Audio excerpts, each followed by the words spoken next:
जगह पे चली जाती है, तो ये फोटो भेजा लेकिन जंगल में मोर नाचा तो वो है।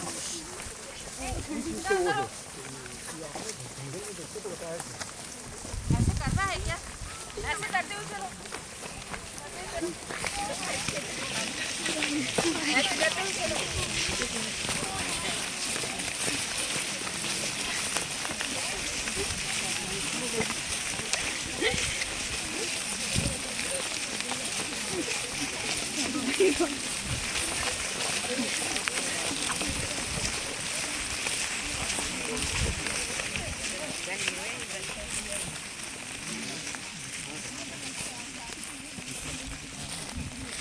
यहाँ पर भी देख रहे हो क्या है, बधान है ना, बधान। ये क्यों बनाए हैं? और क्या करने के लिए? पानी रोकने के लिए और क्या के लिए? मतलब क्रॉस करने के लिए, है ना, यहाँ से अपन उधर चले जाए। चलो, और पानी रोकने के लिए तो ये वाली बात, यही तो है ना कि आप लोग ही बोलेंगे तो मेरे लिए बहुत अच्छा रहेगा। ये चॉकलेट है, मिट्टी रोकने के लिए, ये खास तौर पे मिट्टी रोकने के लिए। अगर ऐसे ये लगातार हम लोग इधर एक यहाँ बनेगा एक वहाँ बनेगा, ये वैसे क्या है, ये नेचुरल नाली या प्राकृतिक नाला नहीं है।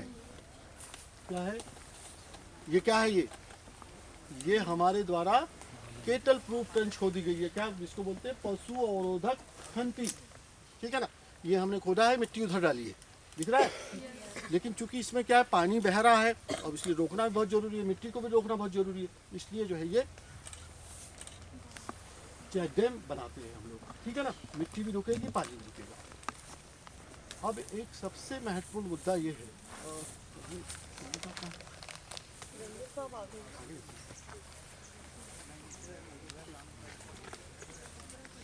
कि वो तापमान कुछ ना कुछ यहाँ पर असर डालेगा, और यहाँ पर अगर मान लो तापमान कम है तो उसका असर वहाँ होगा या नहीं होगा? बिल्कुल होगा, ठीक है ना। आप लोग जो है एक नाम सुना होगा, अमेज़न फॉरेस्ट, है ना, अमेज़न के जंगल। ये हमारे जो भारतवर्ष का जो क्षेत्रफल है उससे 4 गुना, ये मतलब उतना ज़्यादा क्षेत्रफल है उसका, 4 गुना क्षेत्रफल, ठीक है ना। वहाँ पर मतलब जो इतनी ऑक्सीजन उत्पादित करते हैं वो बहुत ज़्यादा। तो दुनिया की 30% ऑक्सीजन की पूर्ति कौन करता है? अमेज़न के जंगल। उनको क्या बोलते हैं? दुनिया के फेफड़ों के नाम से भी जाना जाता है, लंग्स ऑफ वर्ल्ड, है ना। तो वो हज़ारों किलोमीटर, हज़ारों मील दूर है, वहाँ से उनका जो ऑक्सीजन पैदा करते हैं वो आती है, दुनिया में जाती है ना। तो कुल मिला के क्या है कि ऑक्सीजन अगर हम कहीं पर भी ज़्यादा उत्पादित होगी, या तापमान कहीं पर भी ज़्यादा बढ़ेगा, या प्रदूषण कहीं पर भी ज़्यादा होगा, तो उसका असर थोड़ा ना थोड़ा पास वाले क्षेत्रों में आएगा, ठीक है ना।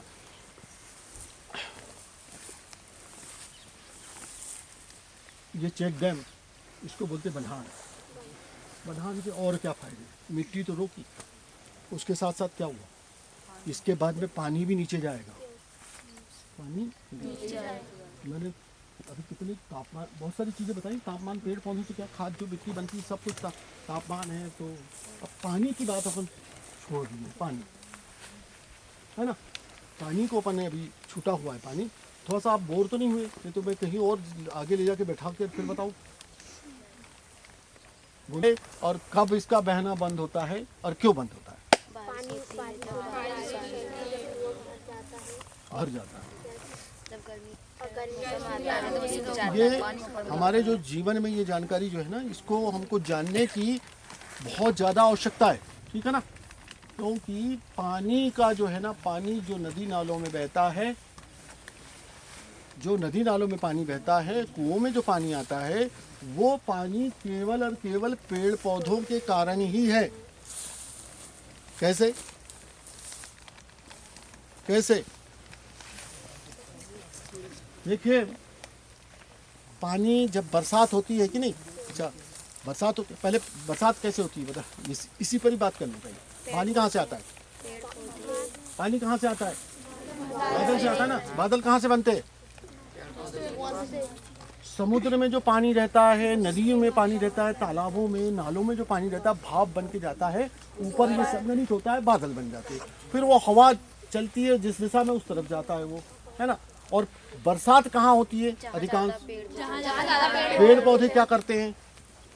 बादल को अपने तो क्या उनमें कोई चुंबक रहता है क्या? तो जल्दी जल्दी, उनमें कोई चुंबक नहीं रहता, तो फिर वो कैसे आकर्षित? वो इसलिए, मतलब जहाँ पर तापमान कम होगा वहाँ पर बादल पानी बनकर बरसेंगे, है ना। ये आजकल जलवायु परिवर्तन हो गया ना, तो कहीं तो वहाँ अपने रेगिस्तान में भी वर्षा हो रही है ना, तो उसका वो एक अलग चीज़ है। लेकिन सामान्य तौर पे क्या होता है कि वो बादल कहाँ पर बरसेंगे? जहाँ पर उनको ठंडा मिलेगा या तापमान वहाँ का कम रहेगा। तो तापमान कम करने वाले कौन है भाई? पेड़ पौधे, है ना। तो अब बरसात भी कहाँ आ गई? उन्हीं के कारण। अब जो पानी जो है, जिसकी बात अपन कर रहे थे, जब बरसात होती है, जैसे ये है, ये हम जो यहाँ पर जो खड़े हैं ना, ये बहुत ही आदर्श जगह है ये, है ना। क्यों आदर्श जगह है? क्योंकि ये यहाँ पर ऑक्सीजन का भरपूर उत्पादन है और कार्बन डाइऑक्साइड का अवशोषण भी भरपूर है। एक तो ये हो गई। अब पानी गिरा, यहाँ पर पानी गिरा, जून से चालू हुआ पानी। अब ध्यान देना आप लोगों ने, इसको बंद करके चालू करना। बरसात में पानी चालू होता है कब? जून में, है ना। तो जून में पानी गिरा। अब जैसे यहाँ पेड़ ये लगे हुए हैं और भी बहुत सारे जंगलों में पेड़ रहते हैं, है ना। तो पहले पानी कहाँ गिरेगा? चाहे वो तेज गति से गिरे, मूसलाधार गिरे या धीमी गति से गिरे, पहले कहाँ गिरेगा? पत्तियों पर और डालियों पर। उसका वेग क्या है? उसकी गति कम हो जाएगी और फिर वो धरती पे कैसे होगा? टप टप करके टपकेगा और फिर टप टप टपकने के बाद कहाँ जाएगा? धरती के अंदर जाएगा। ठीक है। मान लीजिए पानी जून में चालू हुआ, जुलाई आई, 15 दिन हो गए, 20 दिन हो गए, 25 दिन हो गए, तो एक समय ऐसा आएगा कि पानी गिरते गिरते जितनी भी मिट्टी है, मान लो 35 फीट तक की मिट्टी है, वो पूरी सरोबार हो जाएगी। सरोबार मतलब संतृप्त मतलब पूरी सैचुरेटेड हो जाएगी। ठीक है ना। अब वो पानी जो है और भी गिर रहा है, तो वो कहाँ जाएगा? तो जिधर नीचा होता है कि नहीं, उधर वो पानी पतझड़ के रूप में निकलता है। अपन देखते हैं ना, कभी कभी अपन जैसे तामिया तरफ जाएंगे या कहीं जाते तो पहाड़ों में से पतझड़ निकलती है। ठीक है ना, पतझड़ निकलती है कि नहीं पानी की।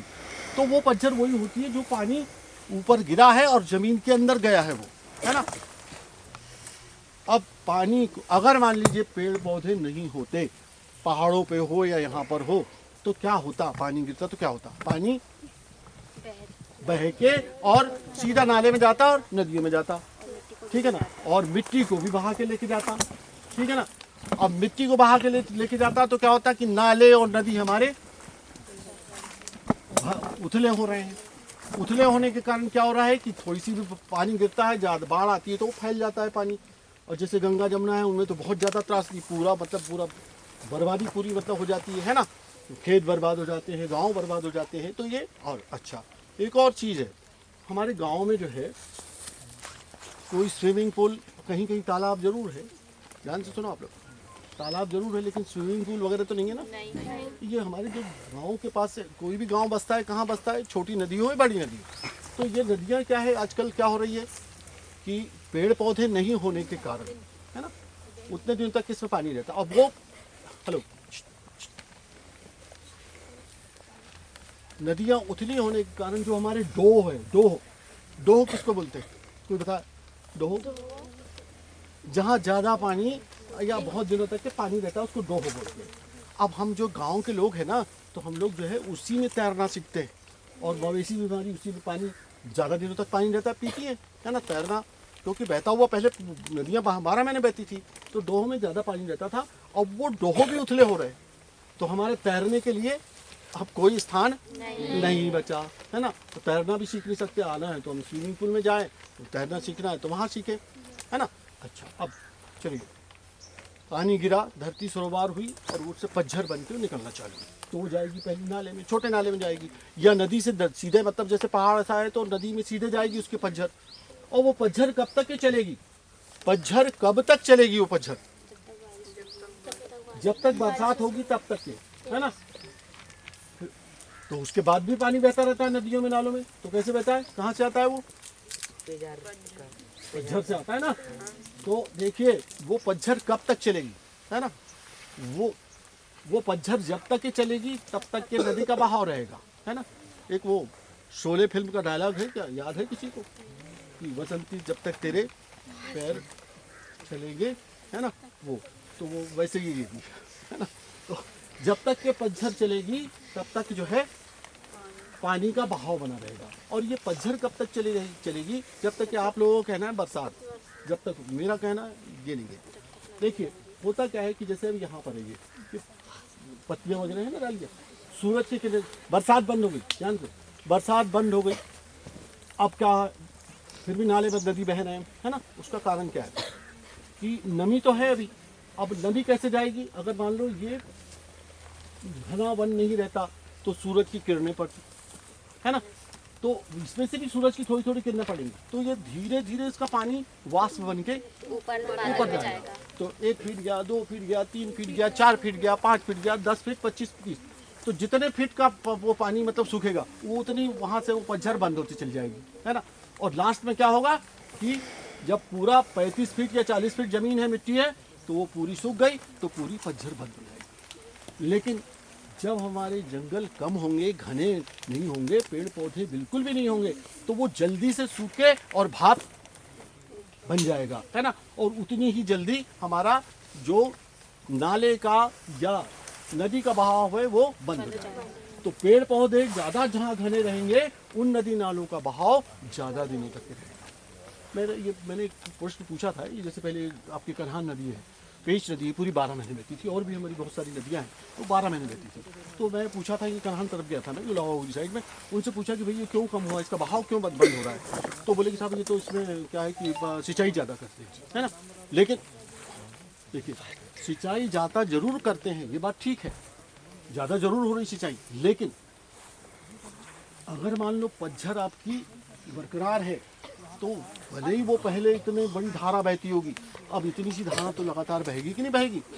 तो कारण क्या है कि हमारे पूरे झाड़ कट गए या बहुत सारे कम हो गए, इस वजह से पानी अंदर नहीं जा रहा है। अब जितने हमारे गांव में जैसे ये फुटेरा वगैरह सब दिख रहे हैं, नहीं यहाँ से छितरी वगैरह जितना है, इनके जितने पहाड़ है, इनमें पेड़ पौधे लगाना बहुत जरूरी है। तभी नहीं तो क्या होगा कि टैंकर से जो पानी आ रहा है कि नहीं, ये हमेशा पानी सप्लाई होता रहेगा, और फिर वो टैंकर का पानी भी मिलना बंद हो जाएगा, फिर हाहाकार मचेगा, कहाँ से माचागोरा से आएगा, है ना। तो पानी को अगर मान लो हमको आसानी से हमारे गांव में उपलब्ध कराना है ना, तो जितने पहाड़ है और जितने खेत वगैरह धूरे के किनारे पेड़ पौधे लगे रहें, ताकि जो है पानी को हम जमीन के अंदर डाल सके, यानी वर्षा का पानी जमीन के अंदर हम लोग संग्रहित कर सके, है ना। अगर ये मान लो हम सब गाँव वाले जो है ऐसा करें और इसका एक मुहिम चला दें, आंदोलन करें, तो हमको कहीं पर भी पानी की समस्या का सामना नहीं करना पड़ेगा, ठीक है ना। अब आजकल एक और चीज़ है, ये आखिरी है यहाँ का, फिर उधर जाएंगे। आजकल क्या है कि हमने देखा कि साला पानी तो बंद हो गया, वो उठाया बोर कर दिया, है ना। तो बोर किया, तो बोर में कितने 700 फीट पे, 800 फीट पे, 900 फीट पे पानी निकला।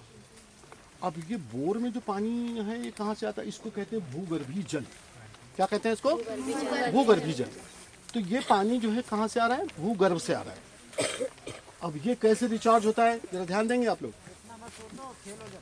तो ये रिचार्ज कैसे होता है पानी, रिचार्ज का मतलब होता है धरती के अंदर कैसे जाता है ये पानी, जो भूगर्भीय जल है।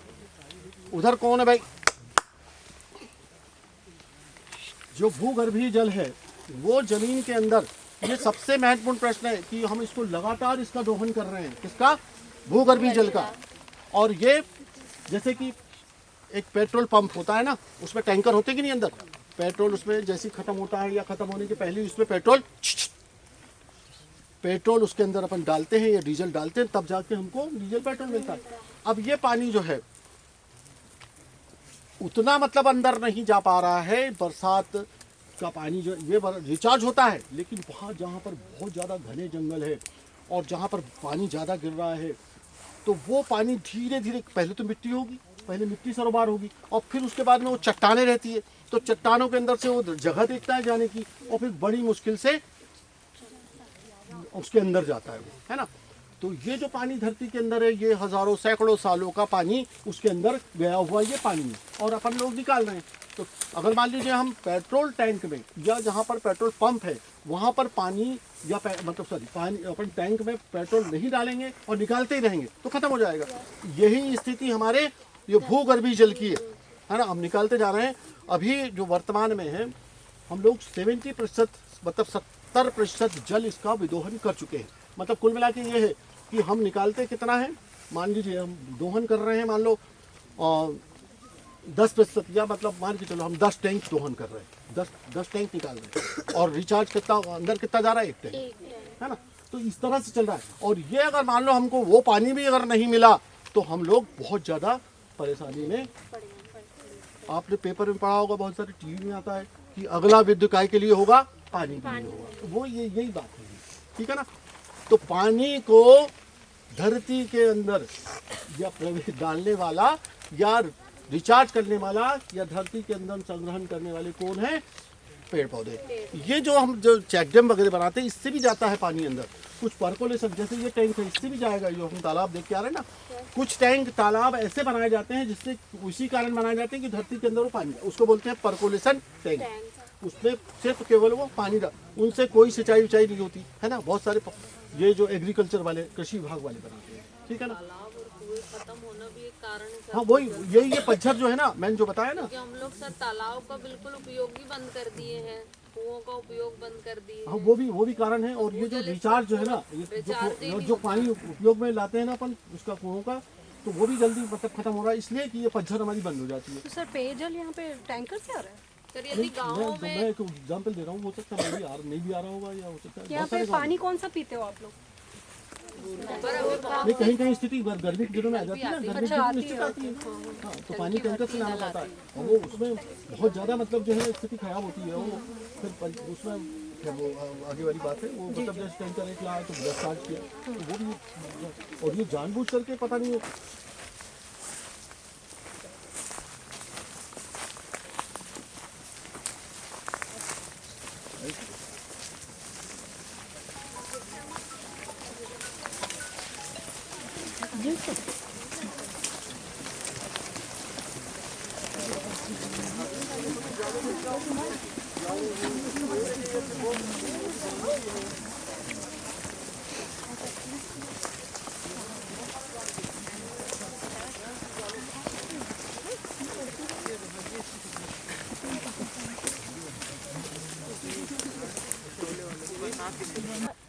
चार बड़े बड़े डिपो थे जहाँ पर जंगल की लकड़ियाँ कट के जाती थी और वहाँ पर नीलाम होती थी। नीलाम मतलब ऑक्शन, है ना, जहाँ पर खुला नीलाम होता था। बाहर के, मुंबई के, दिल्ली के, नागपुर के, कोलकाता के ये व्यापारी आते थे और वहाँ से लकड़ियाँ खरीद के लेके जाते थे।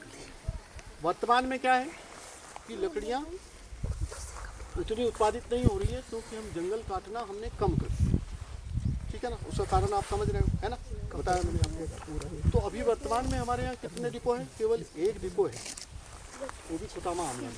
दूसरा एक छोटा सा डिपो है हर्रई के पास में, ठीक है ना।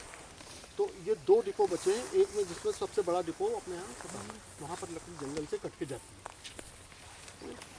अब एक बात बताइए कि कभी आपने सोचा है कि जंगल से जो लकड़ियाँ हम लोग काट के डिपो में पहुँचाते हैं तो वो क्या हम इधर से भी काट लेते हैं? बोलिए बोलिए, कैसे काटते होंगे? सोच समझ के काटते होंगे ना।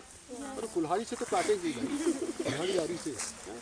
तो हम सोच समझ के काटते हैं, है ना। तो देखिए क्या रहता है कि जंगलों में जो है ना, हम लोग कब कहाँ पर हमको यानी कहाँ काटना है, तो हम 30-30 हेक्टेयर, 40-40 हेक्टेयर के, 40 हेक्टेयर का मतलब हुआ कितना, 100 एकड़। तो इनमें हम लोग क्या करते हैं कि खंड भाग बना देते हैं जंगल में, ठीक है ना। तो वास्तव में क्या है, ये ज़्यादा मैं गहरे में नहीं जाऊंगा। हमारा एक 10 साल का एक हम कार्य योजना बनाते हैं, कार्य योजना। तो 10 साल में कब,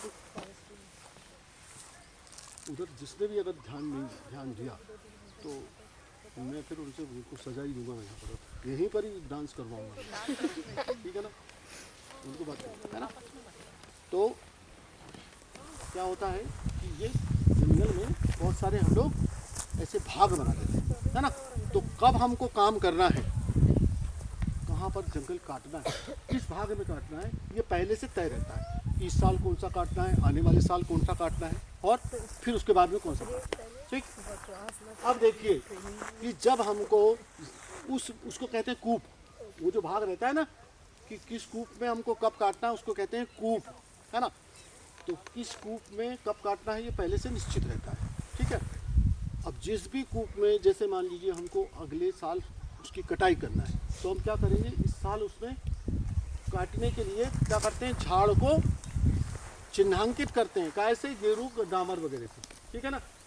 तो क्या होता है कि जैसे हमारे जो नाकेदार साहब हैं, जो रहते हैं ना, नाकेदार साहब को जानते हो आप लोग, फिर डिप्टी साहब है, रेंजर साहब है, ये लोग पहले तो जो हमारे नाकेदार साहब होते हैं वो निशान लगाते हैं कि किनको किनको पेड़ों को काटना है। आप ये बिल्कुल भी मुगालते में नहीं रहना कि हम अच्छे पेड़ काटते होंगे, कभी भी अच्छे पेड़ जंगल में हम नहीं काटते। जो अच्छे बीज देने वाले हैं, अच्छे फल देने वाले हैं, उनको नहीं काटते, है ना। काटते किनको हैं, जो सूख गए हो या मतलब खराब पेड़ हो। तो ऐसे पेड़ों को कौन चिन्हांकित करता है, कौन निशान लगाता है, हमारे नाकेदार साहब लगाते हैं। फिर उसको और सुपरवाइज यानी उनका निरीक्षण कौन करता है, हमारे डिप्टी साहब करते हैं, हमारे रेंजर साहब करते हैं, या फिर SDO साहब करते हैं, और आगे DO साहब भी करते हैं। ठीक है ना। तो ये तय करते हैं कि कोई अच्छा झाड़ न कट जाए, ठीक है ना, यानी चिन्हित ना हो जाए। अब इसमें हम क्या करते हैं कि जैसे 1 हेक्टेयर में बहुत सारे, 1 हेक्टेयर में सूखे झाड़ भी हो सकते हैं जंगल में, ध्यान देंगे आप। जंगल में सूखे झाड़ भी होते हैं, है ना। तो सूखे झाड़ जैसे 1 हेक्टेयर में 4-5 हम सूखे झाड़ बचाते हैं, उनको नहीं काटते। ठीक है ना। उधर ध्यान नहीं देना, ध्यान इधर ही देना, नहीं तो ये प्रश्न वहाँ क्विज़ पूछेंगे तो फिर दिक्कत होगी, है ना। तो सूखे झाड़ बचाते हैं जंगल में 1 हेक्टेयर में 4-5। तो क्यों बचाते हैं, बताइए क्यों बचाते हैं, जल्दी बताओ। सूखे झाड़ जंगल में हम क्यों बचाते हैं, वो तो खराब है, उसको क्यों नहीं काटते हम, बताइए जल्दी।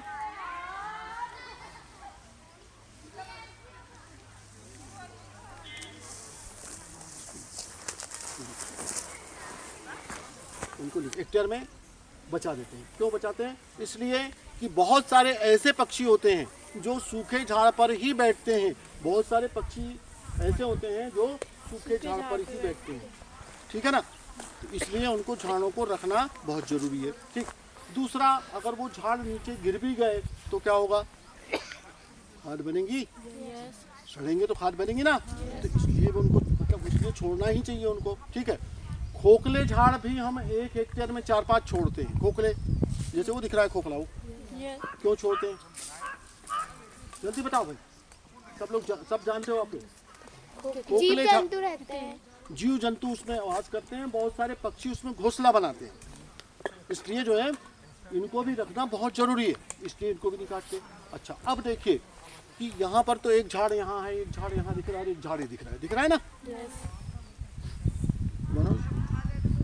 चालू है ना, चालू।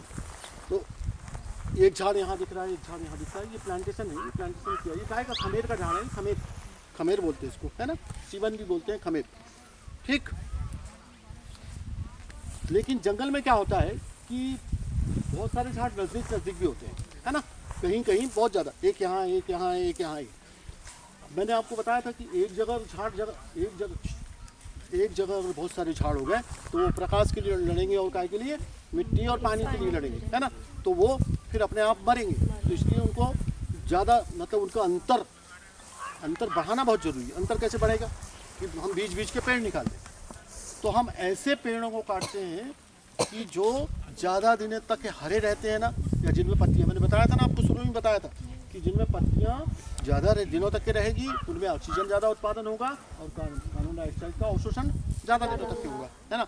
तो हम ऐसे पेड़ों को बचा लेते हैं, काटते नहीं।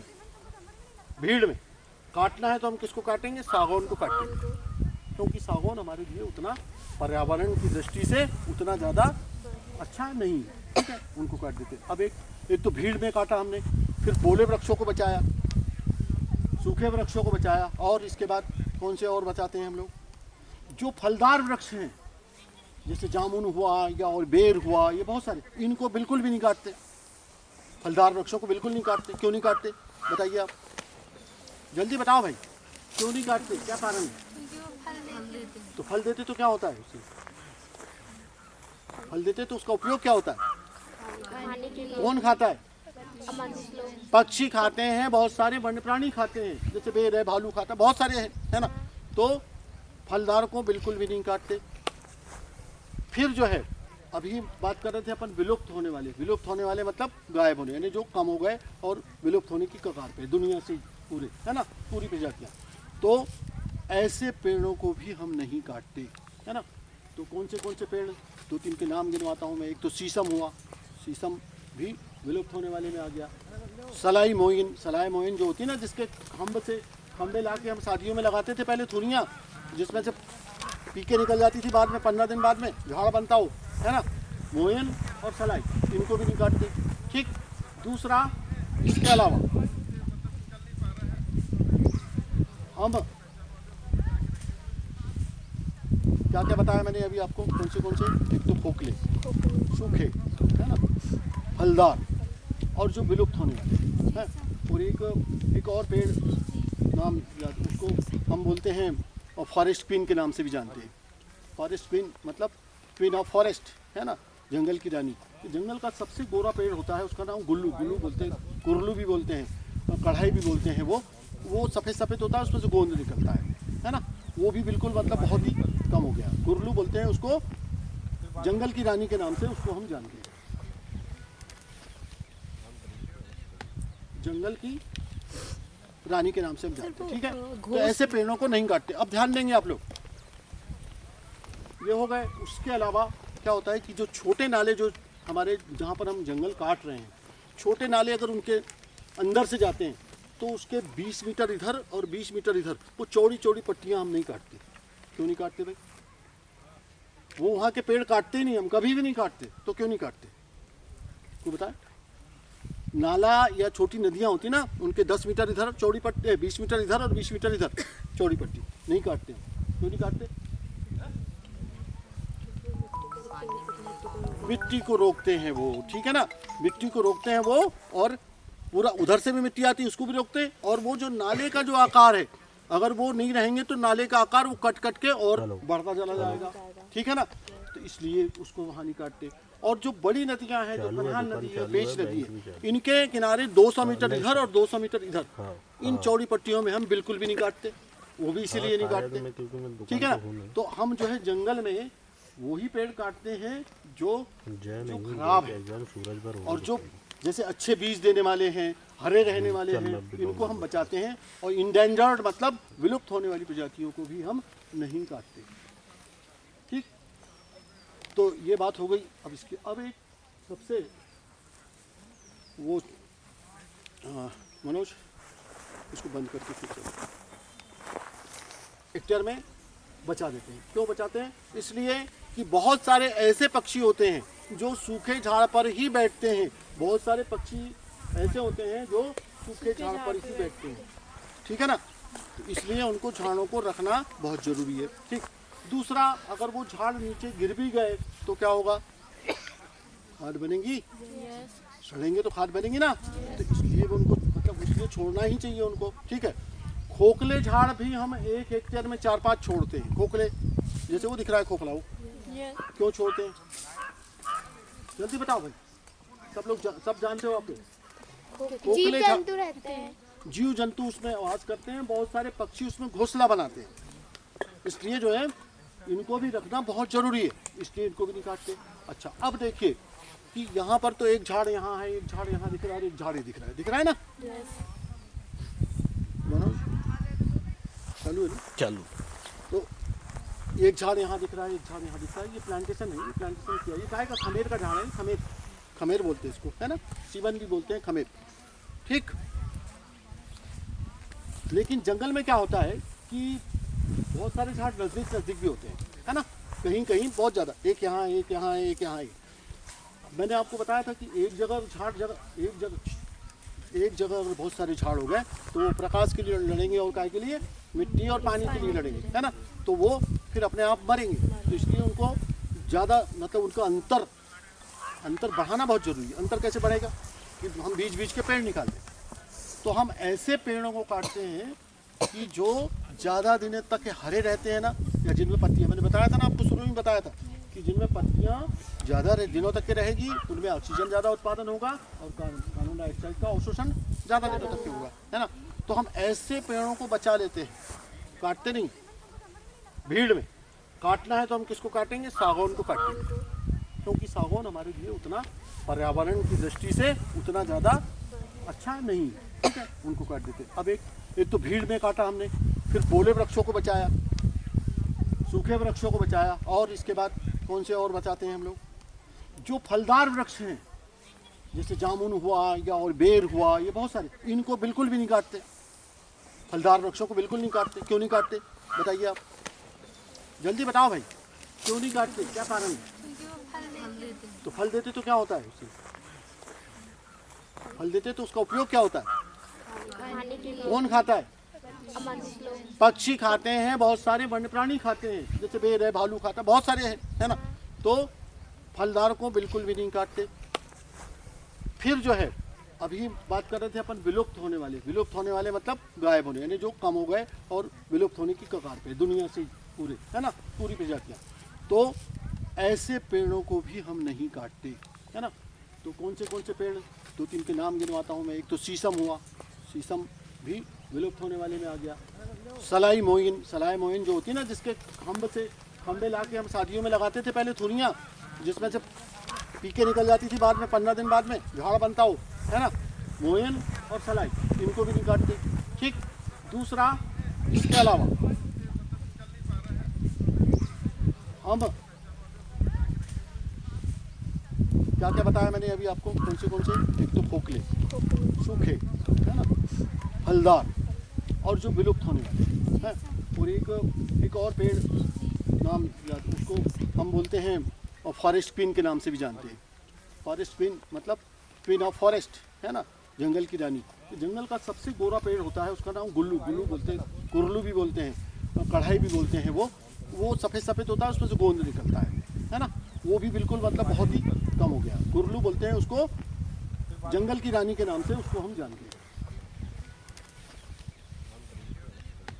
जंगल की रानी के नाम से हम जानते हैं, ठीक है। तो ऐसे पेड़ों को नहीं काटते। अब ध्यान देंगे आप लोग, ये हो गए। उसके अलावा क्या होता है कि जो छोटे नाले, जो हमारे जहाँ पर हम जंगल काट रहे हैं, छोटे नाले अगर उनके अंदर से जाते हैं तो उसके 20 मीटर इधर और 20 मीटर इधर वो चौड़ी पट्टियाँ हम नहीं काटते। क्यों नहीं काटते भाई? वो वहाँ के पेड़ काटते ही नहीं, हम कभी भी नहीं काटते। तो क्यों नहीं काटते, क्यों बताए? नाला या छोटी नदियाँ होती ना, उनके 10 मीटर इधर चौड़ी पट्टी, 20 मीटर इधर और 20 मीटर इधर चौड़ी पट्टी नहीं काटते। क्यों नहीं काटते? मिट्टी को रोकते हैं वो, ठीक है ना, मिट्टी को रोकते हैं वो, और पूरा उधर से भी मिट्टी आती है उसको भी रोकते हैं। और वो जो नाले का जो आकार है, अगर वो नहीं रहेंगे तो नाले का आकार वो कट के और बढ़ता चला जाएगा, ठीक है ना। तो इसलिए उसको वहाँ नहीं काटते। और जो बड़ी नदियाँ हैं, जो प्रधान नदी है, पेच नदी है, इनके किनारे 200 मीटर इधर और 200 मीटर इधर, इन चौड़ी पट्टियों में हम बिल्कुल भी नहीं काटते। वो भी इसीलिए नहीं काटते, ठीक है ना। तो हम जो है जंगल में वही पेड़ काटते हैं जो खराब है, और जो जैसे अच्छे बीज देने वाले हैं, हरे रहने वाले हैं, इनको हम बचाते हैं। और इंडेंजर्ड मतलब विलुप्त होने वाली प्रजातियों को भी हम नहीं काटते, ठीक। तो ये बात हो गई। अब एक सबसे वो चलते हैं, है ना, वो एक दूसरे से जुड़े हुए हैं और एक दूसरे के पूरक। अब इसको हम थोड़ा सा एक तकनीकी मतलब इसका शब्द का उपयोग करेंगे, क्या? इकोसिस्टम, और उसको बोलते हैं पारिस्थितिकी तंत्र हिंदी में। पारिस्थितिकी तंत्र का मतलब होता है सीधा मतलब उसका परिस्थिति के अनुसार चलने वाला तंत्र। जैसे यहाँ पर हम यहाँ की परिस्थिति है, इधर ध्यान देंगे आप लोग, परिस्थिति के अनुसार चलने वाला तंत्र। तो आप लोग छोड़ दो, पारिस्थितिकी तंत्र को भी छोड़ो आप, और इकोसिस्टम को भी छोड़ दो आप, उनको मतलब भूल जाओ। हम तो सिर्फ बात ये करते हैं कि इस पृथ्वी पर जितने भी जीवन हैं वो कैसे चलते हैं, ठीक है, बिल्कुल शॉर्ट में। और आपको समझ में आ जाएगा कि ये जीवन में हर छोटा सा छोटा जीव या छोटी छोटी छोटी वनस्पति और बड़े से बड़ी वनस्पति, बड़ा से बड़ा जीव भी कितना महत्वपूर्ण है, ठीक है। अब जैसे मान लीजिए हम यहाँ बैठे हैं, चलो यहाँ पर ही जीवन कैसे चलता है इसकी बात करने अपन। यहाँ पर क्या है, ये नीचे मिट्टी है, निर्जीव है ना, ये इनमें जान नहीं है, मिट्टी में जान नहीं है। फिर उसके बाद में पानी है, अंदर से आता है, उसमें भी जान नहीं है, ठीक है। पोषक तत्व है, उनमें भी जान नहीं है, ठीक। फिर उसके बाद में वायुमंडल है, वायुमंडल में कार्बन डाइऑक्साइड है, प्रकाश है, ये भी निर्जीव है। और सजीव क्या है, ये घास है, ये पेड़ है ना। अब ये क्या कर रहे हैं, अब यहाँ पर निर्जीव और सजीव से दोनों मिले और वायुमंडल मिला, तो ये एक लगातार एक क्रिया करते रहते हैं, प्रक्रिया पूरा गतिविधियाँ चलाते हैं। तो उसको क्या कहते हैं अपन, जैसे तंत्र, जैसे हमारा तंत्र जो होता है श्वसन तंत्र लगातार जो चलता है उसको हम कहते हैं तंत्र, है ना। तो इसी तरह से ये जीव मतलब पूरा परिस्थिति तंत्र चलता है। अब आया अपन, तो अब कैसे चलता है, मैंने आपको बताया निर्जीव और सजीव और वायुमंडल। तो वायुमंडल से क्या लिया, प्रकाश लिया और कार्बन डाइऑक्साइड अवशोषण किया, है ना। और फिर उसके बाद भोजन बनाया। और भोजन बनाया तो इन्होंने खुद के लिए भी भोजन बनाया, और खुद के लिए भोजन बनाने के साथ साथ हमारे लिए भी भोजन बनाया, दूसरे प्राणियों के लिए भी भोजन बनाया। फिर हमने वो भोजन खाया, वन्य प्राणियों ने भोजन खाया, मवेशी ने भोजन खाया। फिर जो वन्य प्राणियों को फिर किसने खाया, फिर किसने खाया, जो शाकाहारी जिनमें घास खाते हैं, जैसे हरण है, खरगोश है, इनको किसने खाते, कौन खाएगा, है कौन, मांसाहारी जीव, है ना, मांसाहारी जीव। तो चॉकलेट की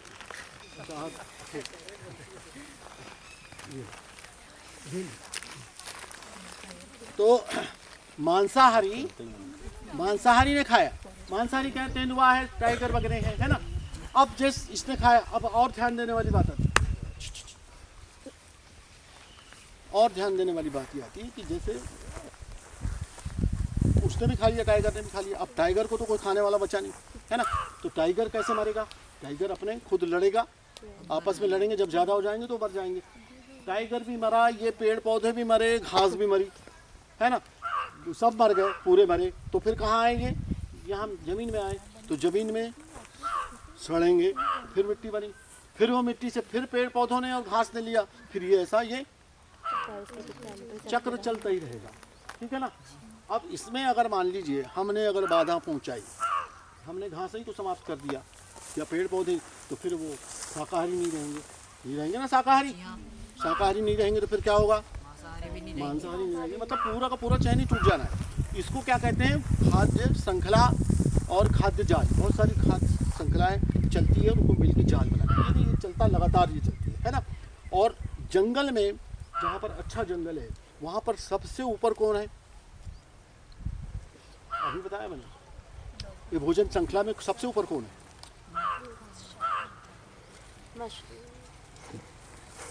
जो सबको खाएगा वो सबसे ऊपर रहेगा भाई। कौन खाता है सबको, बाघ है, बाघ सबसे ऊपर बाघ है, क्योंकि उसने शाकाहारियों को जितने हैं तो सब पूरा शाकाहारी ने क्या किया, भोजन खुद ने बनाया और फिर वो चला आगे तो उसको खाया छोटे मांसाहारी ने। फिर उनने जाके लास्ट में कौन गया, अंत में टाइगर, जहाँ टाइगर है वहाँ की बात कर रहा हूँ मैं, है ना। फिर वो अंत में क्या संभरे तो फिर आए, तो ऐसा चलेगा, ठीक। तो अगर मान लीजिए हिरण वगैरह या शाकाहारी प्राणी नहीं रहे तो क्या होगा, घास बढ़ जाएगी और मांसाहारी भी नहीं रहेंगे, तो ये जुड़े। अगर मान लीजिए सांप है, सांप नहीं है तो क्या होगा, सांप नहीं है तो क्या, चूहे बढ़ जाएंगे, है ना। बिल्ली नहीं है तो चूहे बढ़ जाएंगे, मतलब कहीं ना कहीं मतलब किसी न किसी की कोई भूमिका पृथ्वी पर है, ठीक है ना। तो इस तरह से चलता। अब देखिए कि ये जो जीवन चलते हैं ना, तो पृथ्वी पर मतलब जहाँ ज़मीन है या थल है जहाँ, वहाँ अलग चलते हैं, ये जल में अलग चलते हैं। तो थल में क्या है कि जैसे फॉरेस्ट हुआ तो वहाँ पर अलग चलेगा, बगीचा हुआ वहाँ अलग चले। बगीचे में क्या है कि बहुत सारे कीट होते हैं, कीट को खाने वाला कौन है, पक्षी है, तो सबसे ऊपर, वो सबसे ऊपर है, वो मरते तो फिर नीचे आते, वहाँ का एक चक्र अलग चलता है। फसलों में भी ऐसे ही चलता है। रेगिस्तान में एक अलग चलता है, रेगिस्तान में सड़ाने वाले बहुत कम है, क्योंकि जब जहाँ नमी रहती है वहीं रहते हैं वो, तो वहाँ पर तो सूख जाता है, वहाँ उतने ना तो पक्षी है, ना ही उतने वन्य प्राणी है, ना ही उतनी वनस्पति है, ठीक है ना। तो वहाँ पर कोई जीवन ही नहीं है। कहाँ? रेगिस्तान में, ठीक है ना। तो वहाँ पर अलग चलता है जीवन, ठीक है, रेगिस्तान में। फिर उसके बाद में आपके बर्फीले जो हम ऊँचे जो स्थान है बर्फीले, वहाँ पर अलग चलता है। वहाँ पर टॉप पे जो है एक तो वो स्नो क्या है, स्नो लेपर्ड वो होता है, चीता तेंदुआ होता है, और भालू वगैरह भी होते हैं वहाँ ऊपर, सबसे ऊपर है ना। तो वहाँ पर भी यही चक्र चलता है जो मैंने बताया ना। फिर उसके बाद जल में अलग चलता है। जल में जैसे नदी में क्या होता है कि नदी में बहुत सारी काई रहती है ना, काई वो एल्गी बोलते हैं जिसको, वो अपना भोजन स्वयं बनाती है। उसको खाने वाले कौन है? बहुत सारे चामडोक है। चामडोक वो जो मेंढक के जो होते हैं ना, पहले मेंढक के पहले अंडे से जो निकलते हैं चामडोक, वो है, मछलियाँ खाती है। फिर उनको बड़ी मछलियाँ खाती है, उनको फिर बड़ी, फिर उसके बाद में पक्षी खा लेते हैं उनको। किंगफिशर होता है जिसको रामचिड़िया बोलते हैं ना, वो किंगफिशर खाता है इनको, पक्षियाँ। वहाँ पर पक्षी ऊपर चले गए, सबसे ऊपर। समुद्र में क्या हुआ, वहाँ पर भी बहुत सारे समुद्री प्लांट रहते हैं, वो बनाते हैं अपना भोजन। वहाँ पर लास्ट में कौन आता है? शार्क। व्हेल जो है शाकाहारी होती है ना। तो शार्क वहाँ पर सबसे ऊपर चली गई। तो इस तरह से सभी तालाब का अलग चलेगा, ठीक है ना। तो मेरा ये बताने का ये मतलब है कि जीवन में जैसे मैंने बताया कीटों का रोल बता दिया, ये भी सब पूरी श्रृंखला में आते हैं। ये पूरा जीवन चक्र, वो नहीं रहेंगे तो क्या होगा? तो ये जीवन चक्र जो है हमारा इस तरह से पूरी पृथ्वी पर चलता है ना। और एक नहीं रहेगा तो दूसरा भी रहना असंभव है, ठीक। जलवायु परिवर्तन पे 1 या 2 महीने पहले, मेरे को सही नहीं मालूम है, एक सम्मेलन हुआ था। तो हमारे जो प्रधानमंत्री है माननीय नरेंद्र मोदी जी, उसमें उन्होंने बहुत सारी बातें कही थी। तो ये बातें क्या क्या थी, ठीक है। सबसे पहले तो उन्होंने कहा एक मतलब मिशन लाइफ, यानी जीवन के लिए अभियान हमको चलाना है। तो भाई जीवन के लिए अभियान क्यों चलेगा? जीवन क्या चल नहीं रहा है क्या? तो अभियान क्यों चलाना? वो इसलिए चलाना है कि हमारा जीवन सब बिगड़ चुका है ना। हमारी जो मतलब जो जीवन शैली है वो पूरी बदल चुकी है। हम लोग कभी भी उठते हैं, कभी भी कुछ भी करते हैं, कहीं पर कुछ भी फेंक देते हैं, कहीं प्लास्टिक फेंक देते हैं, कहीं पर क्या होता है कि किसी के यहाँ तो मतलब जो है खाने को नहीं है, किसी के यहाँ बहुत सारा कुछ भी लेके आ जाते हैं, खा रहे हैं, नहीं तो फेंक दे रहे हैं। 1 सोफे की जगह 2 सोफे, 1 गाड़ी की जगह 4 गाड़ी, इस तरह से मतलब हमारी जो पूरी, कहीं पर भी गाड़ी खड़ी कर दे रहे हैं, कहीं पर भी हम नदी में प्रदूषण फैला दे रहे हैं, ज़मीन पर प्रदूषण फैला, कहीं के भी झाड़ काट दे रहे हैं। ये क्या हुआ है? ये बिगड़ी हुई हमारी जीवन शैली है, ठीक है ना। तो पहले क्या था, इस सभी चीज़ क्या स्वच्छता अभियान वो मुहिम थी ना, वो किस लिए चलाई? इसलिए चलाई कि हम लोग बिल्कुल गंदगी पे ध्यान ही नहीं देते थे, है ना। तो वो उससे अभियान चलाने से क्या हुआ कि कुछ इसके परिणाम मिले कि नहीं मिले। तो इसी तरह से जीवन के लिए हमको अभियान चलाना पड़ेगा। तो ये कहीं पर भी यातायात कहीं किधर से भी मोड़ लिया, किधर भी घुस गए, ये सब पूरी खराब जीवन है। प्रदूषण कहीं, प्लास्टिक कहीं पर भी डाल दिया, उससे भी इसी को नुकसान हो रहा है। तो इस तरह से हमको जीवन के लिए, अच्छे जीवन के लिए एक मुहिम चलाना है। दूसरा एक तो क्या मैंने बताया, मिशन लाइफ, है ना। मिशन लाइफ नोट भी कर सकते हैं आप। मिशन लाइफ यानी अच्छे जीवन के लिए मुहिम चलाना, ठीक है। दूसरा जो है देखिए आप, प्रो प्लैनेट पीपल P3 बोलते हैं इसको। तो प्रो प्लैनेट पीपल क्या होता है? प्लैनेट यानी हमारा जो ग्रह है धरती, है ना, जो ग्रह है ना। और प्रो यानी धरती के लिए अच्छा, और पीपल माने जनता या जन, है ना। तो हमारी धरती ग्रह के लिए या पृथ्वी उपग्रह जो भी है उसके लिए अच्छा, उसके लिए अच्छी जनता या अच्छे लोग, है ना। तो हमको ऐसे बनना है। कैसे बनना है? जो हमारी पृथ्वी के लिए अच्छे हो। तो जब हम कब बनेंगे? जब हमारी जीवन शैली सुधरेगी, जब हम इसका ध्यान रखेंगे, कहीं पर भी कुछ भी नहीं करेंगे, कुछ भी फेंकेंगे नहीं, ये नहीं करेंगे ना। जैसे पानी है तो पूरा डालो। जब हम ये सब कुछ, जैसे मैं अभी बताया था ना आपको कि जैसे ये रिचार्जिंग वगैरह होगा ना, तभी हमारा सब पूरा जंगल लहलहाएगा, हरा हरा रहेगा, और सब जितने भी जीव जंतु हैं वो सब पूरे अच्छे से फलेंगे फूलेंगे, ठीक है ना। तो एक तो ये हो गया। फिर तीसरा, सस्टेनेबल लाइफ स्टाइल का मतलब हुआ कि चिरस्थायी जीवन शैली, है ना, अनवरत चलने वाली जीवन शैली, ठीक है। तो हम उम्मीद करते हैं कि हम मतलब जीवन शैली ऐसा नहीं कि मतलब हमने जी लिया हो गया। हमारे जो हमारे मतलब बच्चे होंगे, पीढ़ियाँ आएंगी, वो भी मतलब जो है उनकी भी जीवन शैली चिरस्थायी चले, है ना, वंश बढ़े। लेकिन अगर मान लो जैसे अभी कोरोना आ गया, है ना, तो कोरोना क्यों आया? क्यों कि प्रदूषण युक्त सब हम लोग ले रहे हैं, है ना। तो इस तरह से जो है ये जो हमारा बिना किसी को नुकसान पहुंचाए जीवन जीना, सस्टेनेबल लाइफ स्टाइल बोलते हैं उसको, ठीक है, चिरस्थायी जीवन शैली, ठीक है। तो किसी नुकसान में आता है, हम जंगलों को नुकसान नहीं पहुंचाएं, हम मतलब पृथ्वी को नुकसान नहीं, नदियों को नुकसान नहीं पहुंचाए, कहीं किसी को भी नुकसान नहीं पहुंचाए, बिना नुकसान पहुंचाए या बिना किसी को कष्ट दिए जो हम जीवन जिएंगे उसको कहेंगे सस्टेनेबल लाइफ स्टाइल। तो ये जितना हम अभी आपको पूरा बताया है जंगल में घुमा के, ये उसका सार यही है, ठीक है ना। तो ठीक है, सोचो और दिमाग लगाओ, है ना, सोचो और दिमाग लगाओ। ऐसा एक अनाज बताओ जिसके नाम का तीर्थ कहा है दुनिया भर में जाना जाए। फिर से बोलो,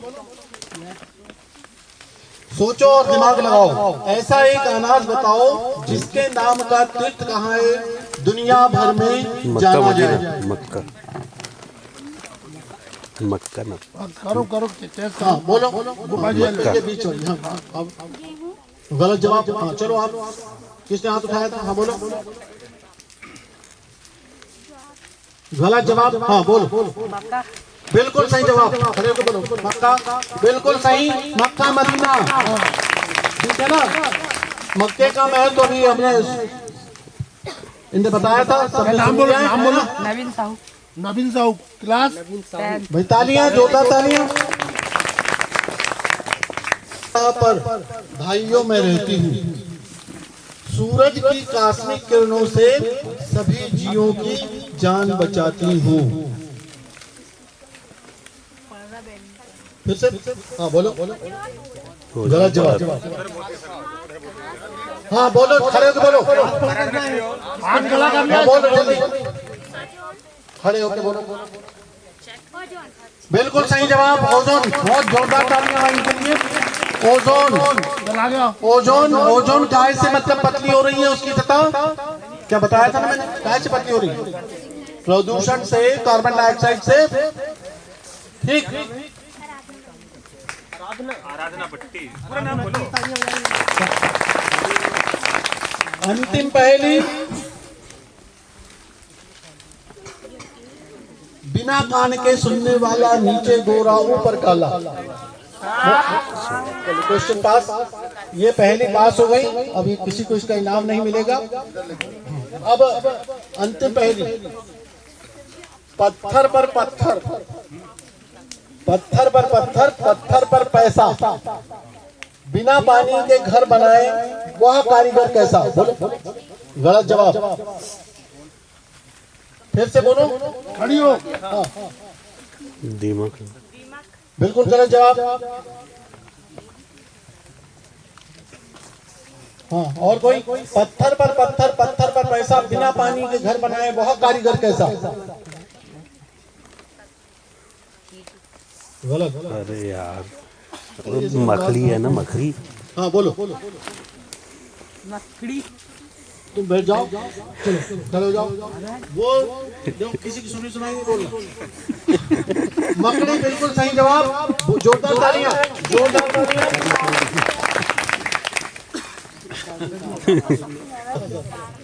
शिकार अपना, शिकार क्यों, क्या उससे क्या फायदे, क्या फायदे हैं भाई?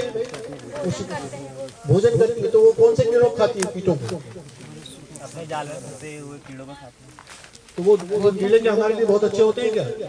तो फिर वही मैं पूछ रहा हूँ ना कि वो जो हमारे को नुकसान पहुंचाने वाले जो कीड़े होते हैं, कीट होते हैं ना, उनको खाती है वो।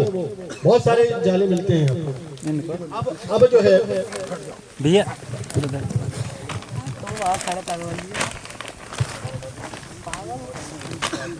आज मुहावरे, ये भी सब हमारे जीवन जो चलता है ना उनसे जुड़े। मैं आपको एक शब्द कहूंगा, है ना, और उस शब्द के ऊपर से आपको मुहावरे बनाना है। हाथ उठाना है, पहले बोलना नहीं है, ठीक है, शांति के साथ। मगर मगर इस पर ये मगर आना चाहिए, ऐसा मुहावरा हमको चाहिए। हाँ बोलो बोलो जल्दी बोलो। खड़ी हो। मुहावरा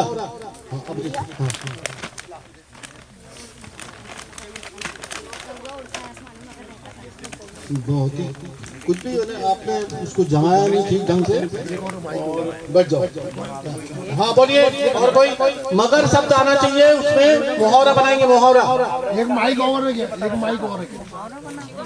ले तो तुम्हारा वाले आओ ना।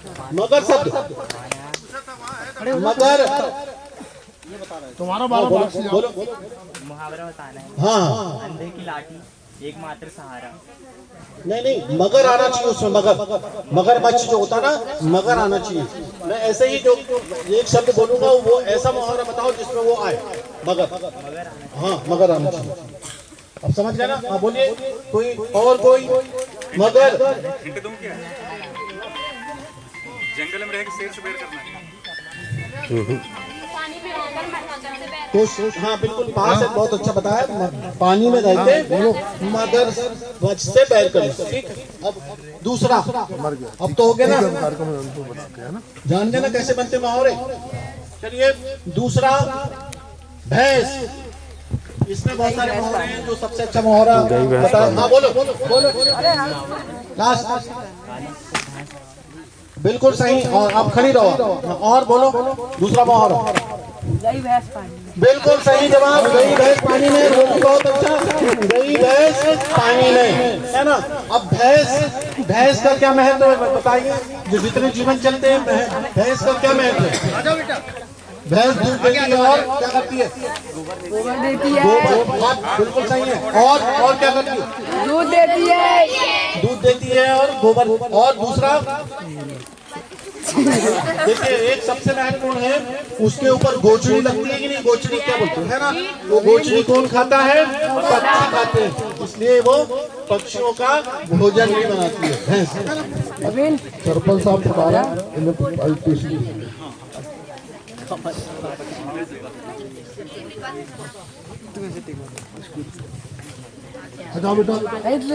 चलिए तीसरा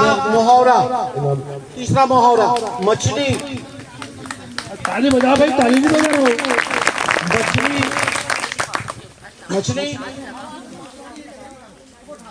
मछली के ऊपर मुहावरा बनाएंगे।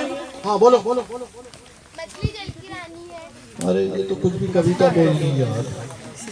एक मुस्लिम मुहावरा बताओ ना। मुहावरा मछली, एक मछली सारे तालाब गंदे कर मछली नहीं। बोलो। और हमारे ऑडियंस, अभी मछली के ऊपर से एक मछली सारे तालाब गंदे कर दी। बोलो सभी आ जाते हैं उसमें। मछली कौन बता रहा? हाँ एक मछली सारे तालाब को गंदा। बिल्कुल सही जवाब। सारे तालाब को गंदा कर देती है।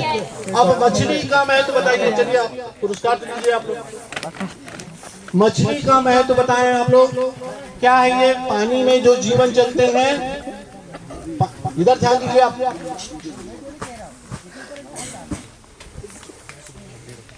पुरस्कार कैसे लेता है वो देखिए।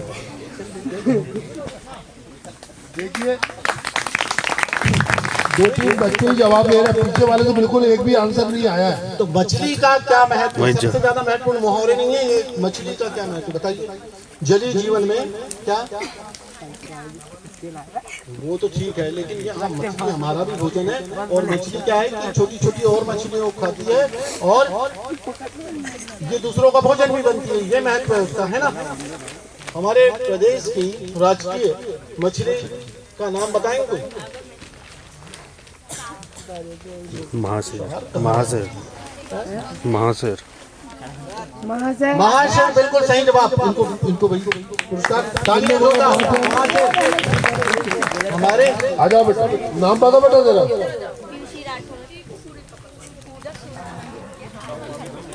चलिए अंतिम मुहावरा।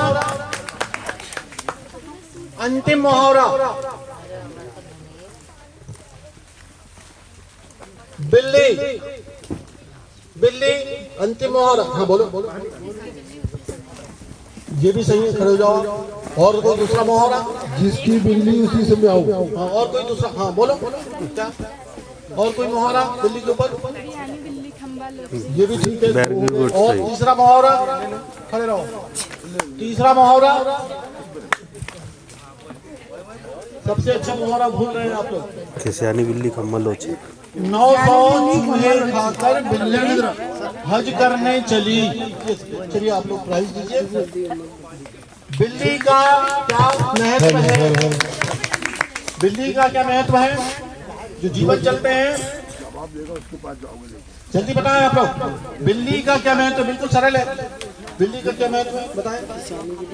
बिल्ली क्या करती है? चूहे खाती है। जब चूहे इस पृथ्वी पर ज्यादा होते हैं तो चूहों को संतुलित करने के लिए बिल्ली ईश्वर ने।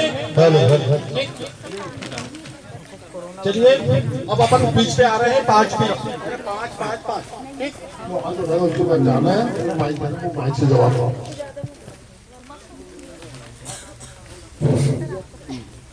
और करना। चलिए अब असली क्विज पर आ रहे हैं अपन, ठीक है ना।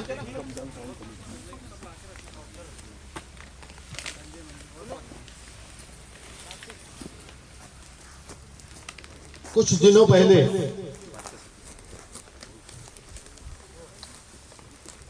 चीते हमारे मध्य प्रदेश में कौन से नेशनल पार्क में लाए गए हैं? कूनो कोई अब जवाब नहीं देगा, हाथ उठाना है आपको। चलिए कूनो नेशनल पार्क में लाए गए हैं। तो अब मेरा प्रश्न ये है कि कितने चीते कूनो नेशनल पार्क में लाए गए? हाथ उठाएं। हाँ बोलिए। 5 मादा। बिल्कुल सही जवाब। 8 चीते लाए गए हैं। ताली बजाओ इसके लिए। नाम बताओ। अनीसा बंदेवार, जाओ अपना पारितोषिक लो। चलिए इन चीतों में से कितने मादा और कितने नर है? 5 मादा 3 नर। चलिए हाँ, और कोई पीछे से? गलत जवाब। हाँ, बिल्कुल सही। सही जवाब, बहुत सही जवाब। 5 मादा और 3 नर। ठीक है, फिर से भाई इनको पुरस्कार। तालियां। देखिए चीते के बारे में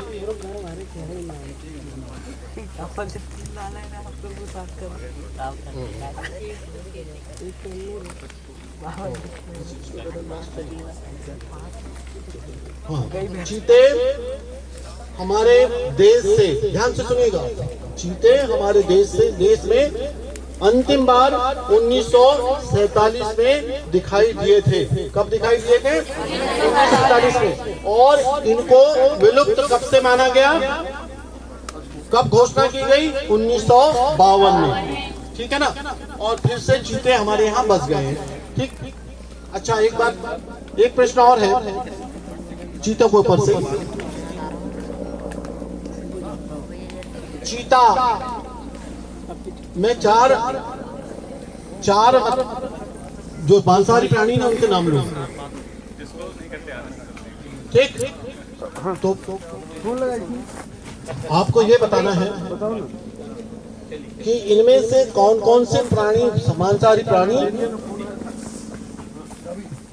दहाड़ते नहीं है। ठीक है, कौन से बात? सबसे पहला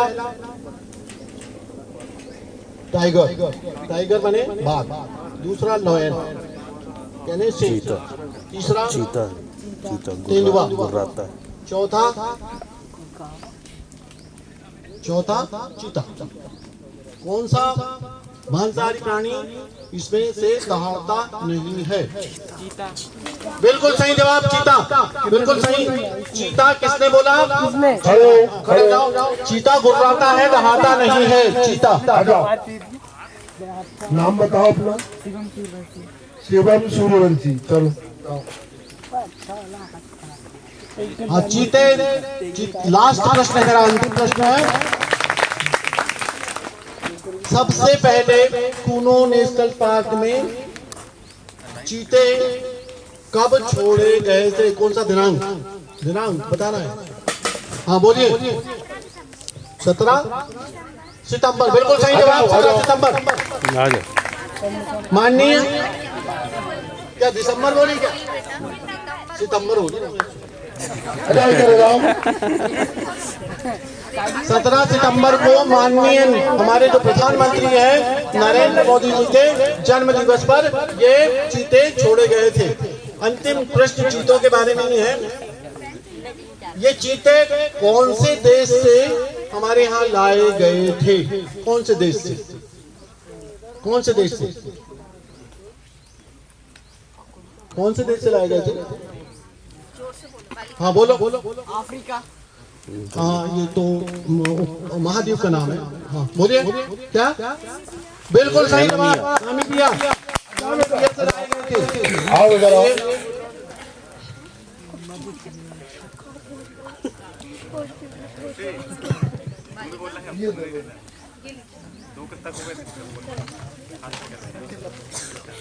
ताली बजाओ ये बच्चे के लिए। अंतिम 2 क्विज है, अंतिम 2 क्विज। हमारे प्रदेश की सबसे छोटी नदी का जो लंबाई में छोटी है उसका नाम बताएं। हमारे प्रदेश की बोलिए। नहीं ऐसे मत बोलो, हाथ उठाओ। हाथ उठा के जवाब देना है। बोलिए बोलिए जल्दी बोलिए। ये तो ऑडियंस सर नहीं, हमारे ऑडियंस सबसे छोटी नदी कनान नदी। कन्हान नदी। गलत जवाब। प्रदेश की बात कर रहा हूं मैं। मेरे प्रदेश की है। लंबाई में सबसे छोटी नदी ये मालूम होना चाहिए आपको। सबसे लंबाई में सबसे लंबी नदी कौन है? नर्मदा। कौन सी है? नर्मदा है ना। सबसे छोटी नदी ऑडियंस ऑडियंस